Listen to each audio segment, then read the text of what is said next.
Hello बच्चों, आज हम पढ़ रहे हैं poem wind on the hill which is written by A myelin.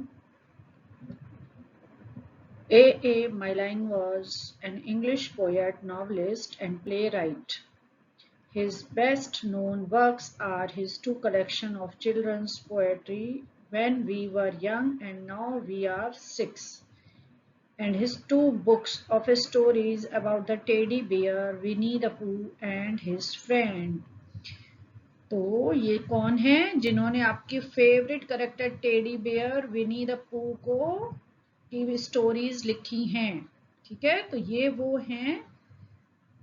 ये वो राइटर हैं जिनकी आप लिखी हुई टेडी बियर, जिन्होंने ये विनी द पू का कैरेक्टर लिखा है और ये बहुत ही फेमस टेडी बियर है. और ये क्या करते थे, बच्चों की बहुत सारी पोएट्रीज इन्होंने लिखी हैं, जिनमें से ये एक है जो हम आज पढ़ रहे हैं, when we were young and now we are six. ये एक इंग्लिश पोएट और नॉवलिस्ट और प्ले राइटर थे. चलिए देखते हैं क्या स्टोरी है. Wind on the hill. और विंड कैसे चलती है बच्चों? आप सभी ने देखा है कि विंड कैसे चलती है. जबकि आप काइट वाइट उड़ाते हो तो कैसे आपकी काइट इधर से उधर हो जाती है विंड की वजह से. ओके, तो देखो छोटे बच्चे क्या सोचते हैं. No one can tell me, nobody knows where the wind comes from, where the wind goes. कह रहा है मुझे कोई नहीं बताता है, या किसी को लगता है पता ही नहीं है कि विंड आती कहाँ से है और जाती कहाँ से है. No one can tell me. कोई मुझे नहीं बताता. Nobody knows. किसी को नहीं मालूम.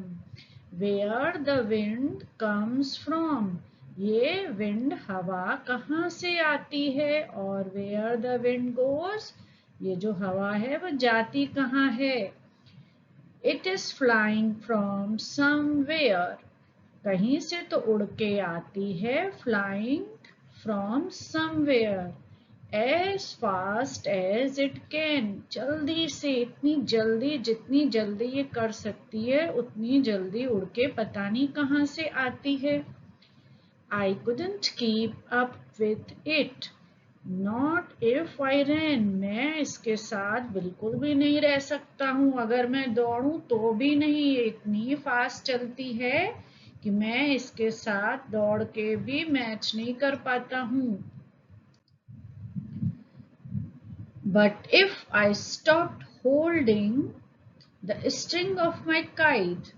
लेकिन अगर मैं जब काइट उड़ाता हूँ और मैं जोर से अपनी स्ट्रिंग को पकड़ के रहता हूँ, काइट के धागे को, मांझे को, जिसको आप लोग बोलते हैं मांझा, तो मैं काइट के धागे को पकड़ के रखता हूँ. It would blow with the wind for a day and a night.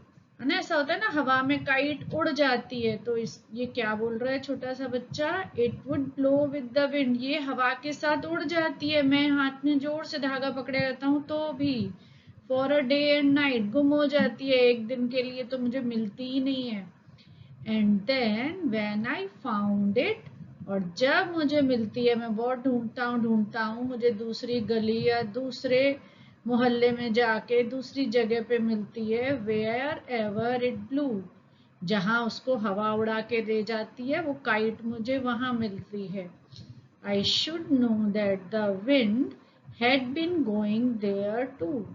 है ना, तो मुझे पता चल जाना चाहिए that the wind had been, कि वहां पे वो हवा भी गई होगी. है ना, तभी तो मेरी काइट गई है उस गली में. उस रोड पे मेरी काइट कैसे पहुंची? जहां पे हवा उसको ले गई होगी. तो इसका मतलब है कि हवा भी वहां पे गई है. So then I could tell them. इसलिए मैं सबसे कहता हूँ वेयर द विंड गोज. इसलिए मैं बाकी सबको ये तो बता सकता हूँ कि हवा जाती कहाँ है. But where the wind comes from, nobody knows. पर ये हवा आती कहाँ से है, स्टार्ट कहाँ से होती है, ये किसी को नहीं मालूम है. सो बच्चों, कैसी लगी ये पोयम आप सबको? I hope you liked it. और चलो सब बच्चों बताओ, हवा आती कहाँ से है, कमेंट में बताइए. आप सब ने साइंस की बुक्स में पढ़ा है कि what is wind and when from it comes. Where from it comes. Okay, so जल्दी जल्दी कमेंट बॉक्स में बताइए कि आपको हवा के विंड के बारे में क्या मालूम है. Thank you so much for listening.